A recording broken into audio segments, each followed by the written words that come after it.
కైలాష్ గారు, అంటే ఇక్కడ తెలంగాణలో చాలా చిత్రమైనటువంటి ఇది ఉన్నది. ఒకవైపు ఏమో బీజేపీ తాము అధికారంలోకి వస్తామంటారు, తర్వాత టీఆర్ఎస్ ఇక్కడ రాష్ట్ర బీజేపీ కూడా గట్టిగానే ఫైట్ చేస్తున్నటువంటి పరిస్థితి వస్తుంది.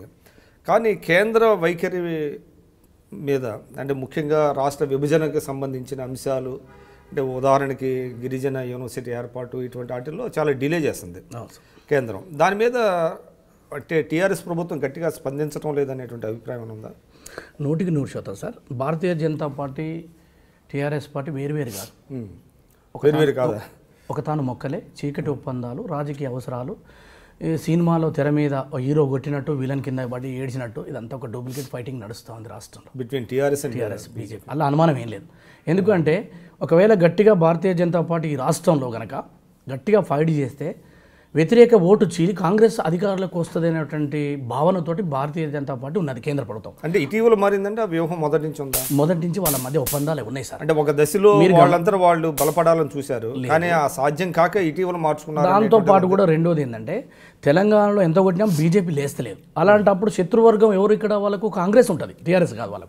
వాళ్ళ వైరిపక్షం ఉన్నటువంటి కాంగ్రెస్ లేవడం కంటే టీఆర్ఎస్ని బతికించడం మేలు అని చెప్పేసి వాళ్ళ ఆలోచన.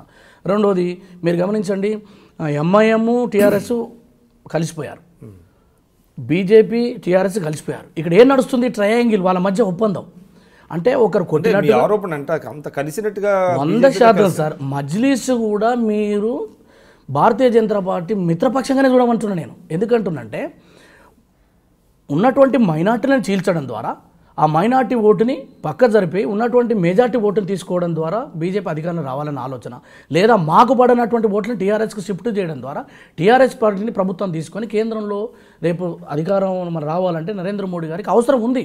ఇక్కడ ఎందుకు యూపీఏలో వాళ్ళ ప్రభుత్వం బలహీనమైన పరిస్థితికి వచ్చింది, ఛత్తీస్గఢ్లో రేపు రాబోయే రోజుల్లో పోబోతా ఉన్నారు, రాజస్థాన్లో అన్ని చోట్ల బీజేపీ చుక్కెదురవుతుంది. మరి దక్షిణంలో ఉన్నటువంటి వాటిల్లో మేము పెరగలేని పరిస్థితి ఉంది. అలాంటప్పుడు టీఆర్ఎస్ పార్టీని ఉంచాలి. కాబట్టి మా మిత్రపక్షంకి ఎప్పటికైనా అక్కర వస్తుందని ఇప్పుడు చంద్రబాబుతో వైరి పక్షంతో మారిపోయారు. కాబట్టి దీన్ని పూడ్చుకోవాలి. ఎట్లా పూడ్చుకోవాలి అనేది ఆలోచనతో వాళ్ళ మధ్య స్నేహపూర్వకమైనటువంటి పోరాటం నడుస్తుంది. కేవలం వాళ్ళు కేంద్ర మంత్రులు ఇక్కడికి వస్తారు, పొగుడుతారు, వీళ్ళు పోతారు, వాళ్ళ గురించి పొగుడుతారు. ఏంటి సార్ ఈ రాష్ట్ర అంశాలని వదిలేసినటువంటి బీజేపీ మీద ఎందుకు ఫైట్ చేయరు? మైనార్టీ బిల్లు పెండింగ్లో ఉంది, వాటి గురించి కొట్లాడకూడదా? మైనార్టీ రిజర్వేషన్లకు సంబంధించి ప్రభుత్వం, బయ్యారం ఉక్కు పరిశ్రమకు సంబంధించి ఈనాటి వరకు కదలిక లేదే, గిరిజన యూనివర్సిటీ లేదే, కాళేశ్వరంకి జాతీయ హోదా ఇవ్వాలని ప్రభుత్వం ఎందుకు ఫైట్ చేయదు? ఈ రాష్ట్ర ప్రభుత్వం ఎందుకు అప్పులు చేయాలి? లక్షల కోట్లు అప్పులు చేయాలి? రాష్ట్ర ప్రభుత్వం ఏర్పడ్డప్పుడు 2014 జూన్ 2 నాటికి 17,000 కోట్ల మిగులు బడ్జెట్ ఉంది ఈ రాష్ట్రంలో. కానీ ఇవాళ 2 లక్షల కోట్ల రూపాయలు అప్పుల పాలు చేశారు. వాళ్ళ ప్రభుత్వంతో మీరు స్నేహపూర్వకంగా ఉన్నవాళ్ళు తెచ్చుకోవడంలో వైఫల్యం ఎందుకు చేస్తూ ఉన్నారు? అంటే వీళ్ళ మధ్య రాజకీయ అవసరాలు మాత్రమే కలుపుతాయి. జిఎస్టీ అప్పుడు మీరు కలిసి మద్దతు ఇచ్చారు, ఉపరాష్ట్రపతి విషయంలో ఇచ్చారు, ఆ తర్వాత నోట్ల రద్దు విషయంలో అందరికంటే ముందే పెట్టి ఈ ముఖ్యమంత్రి, ఈ ప్రభుత్వం సమర్థన చేసింది కదా. మరి అలాంటప్పుడు ఈ రాష్ట్రానికి సంబంధించిన హక్కులు సాధించడంలో ఎందుకు ఫెయిల్ అవుతూ ఉన్నారు? అక్కడ పోలవరం విషయంలో ఒకటి కావచ్చు, అక్కడ రైల్వే జోన్ విషయంలో అక్కడ ప్రతిపక్షాలు మొత్తం ఆ ప్రభుత్వాన్ని ప్రశ్నిస్తుంటే ఈ ప్రభుత్వం ఎందుకు ప్రశ్నించదు? అంటే వీరి మధ్య రాజకీయ అవసరాలు కలుపుతుంది. వాళ్ళ అవసరాలు మాత్రమే ఈనాడు భారతీయ జనతా పార్టీ తెలంగాణలో పెరగదు 100%. అంటే ఇప్పుడు చెప్పండి, అంటే మైనారిటీలు కాంగ్రెస్తో ఉంటారా, ఎంఐఎంతో ఉంటారా? అయితే మైనారిటీలు ఆనాడు మేము ఇచ్చినటువంటి 4% తోటి ఆర్థిక, రాజకీయ, సామాజిక రంగాల్లో అభివృద్ధి చెందినమాట వాస్తవం. అయితే కేసీఆర్ గారు తెలివిగా మా దగ్గర నుంచి దూరం చేయడానికి 12% అనేటువంటి రిజర్వేషన్ ఎంచుకున్నారు. వాళ్ళు వాస్తవంగా 10% ఉన్నారు. 4.5% మేము తేవడానికి చాలా ఇబ్బందులు పడ్డాం. ఆనాడు ఓపెన్ కేటగిరీకి కొంత స్లాబ్ ఉన్నది, సుప్రీంకోర్టు రూల్ 50% దాటకూడదని. దాన్ని మేము చేయడానికి అనేక ఇబ్బందులు పడి రాజశేఖర రెడ్డి గారు సాధించిన తర్వాత మైనార్టీ వర్గాలలో రాజకీయ, ఆర్థిక, సామాజికమైన పరిస్థితులు వాళ్ళని ముందుకు చేయగలిగినటువంటి పరిస్థితి మేము తీసుకురాగలిగినాం. మెడికల్ సీట్లు వచ్చినాయి, రాజకీయాలు అన్ని పార్టీలు మైనార్టీలకు సీట్లు ఇచ్చే పరిస్థితి వచ్చింది. అది ఎంత టెంపరీ కదా. అయితే నేనేమంటున్నా సార్ అంటే అంతకు మించి ఈ ప్రభుత్వం ఏం చేసింది అంటున్న మైనార్టీలకు 4 महीने के अंदर తమిళనాడు షకల్ మే ఈ అమల్ కర్కే బతావుంగా ఈ మేరీ పక్కా వాయిదా అని చెప్పేసి ఆనాడు షాద్నగర్ ఈ ముఖ్యమంత్రి గారు చెప్పలేదా? మైనార్టీల అభివృద్ధి కోసం ఏదో తోఫా ఇచ్చి బిర్యానీ ఇచ్చి దొరుకుతే వాళ్ళ అభివృద్ధి కాదు సార్. అభివృద్ధి అనేది ఆ వర్గాలలో, వాళ్ళ కుటుంబాలలో, విద్య, వైద్య రంగాలలో అభివృద్ధి జరగాలి, వాళ్ళ ఆర్థిక స్థితిగతులు మెరగాలి. అంతేగాని తోఫా ఇచ్చినాం, బిర్యానీ ఇచ్చినాం, ఇక బోరి అంటే ఎట్లా మైనార్టీల అభివృద్ధి అయితే సార్?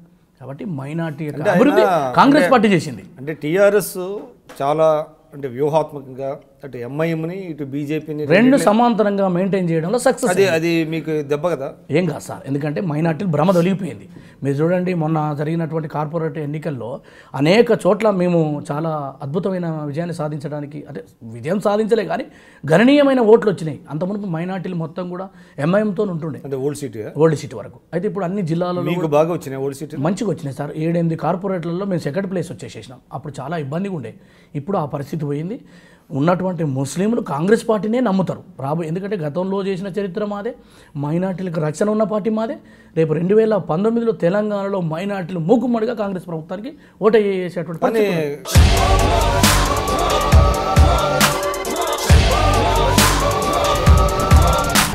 ఫోటోలో ఉన్న వ్యక్తి ఎవరమ్మా? మీ ఆయన చనిపోయారా? అయ్యో, ఎక్కడ పడితే అక్కడ ఏది పడితే అది వాగుతున్నాడని పోలీసులు నగర బహిష్కరణ చేశారండి.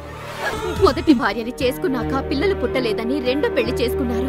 ఆవిడకి పుట్టలేదు. మూడోసారైనా తగులుతుందనుకున్నా, తనకే పుట్టలేదు. ఆయన దగ్గర బాణం ఉంది కానీ దానికి పదును లేదురా.